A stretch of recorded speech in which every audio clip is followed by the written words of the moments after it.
Баршаңызға сәлем достар. Бүгін сізге ең керемет жұмсақ панкейктер жасау рецептісін ұсынатын боламын.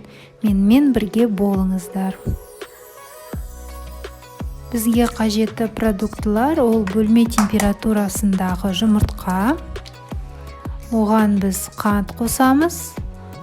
Әдетте мен 3 ас қасық қант қосамын. Сіз өзіңіз дәміне қарай қосуыңызға болады. Барлығын жақсылап тұрып араластырамын. Венчикпен араластырған дұрыс. Сіз миксермен де араластырсаңыз болады. Осыған біз жылытылған сүтті қосамыз. Аздап қана жылы болу қажет.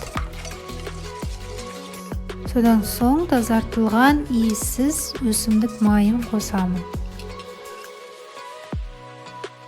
Ванилинді қосу міндетті емес. Мен әдетте осы өндірушінің ванилинін және қопсытқышын пайдаланамын. Сапасы өте жақсы. Онды міндетті түрде елгіштен өткізуіміз қажет. Қопсытқышты да дәл сол өндірушіден пайдаланамын. Осындай бір пачканы толығымен қосамын. Пачканың ішінде 10 грамм. Барлығын жақсылап тұрып араластырамыз. Онды қосқан кезде әдетте мен оны өлшемеймін.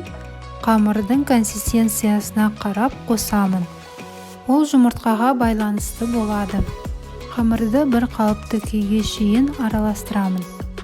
Консистенциясы осындай болу қажет. Сұйық та емес, қою да емес, орташа болады.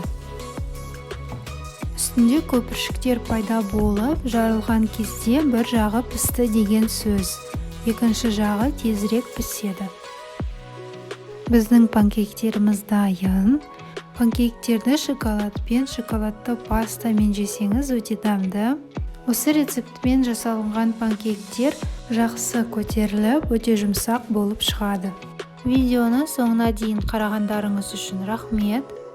Міндетті түрде лайк басып, тіркеліп қойыңыздар.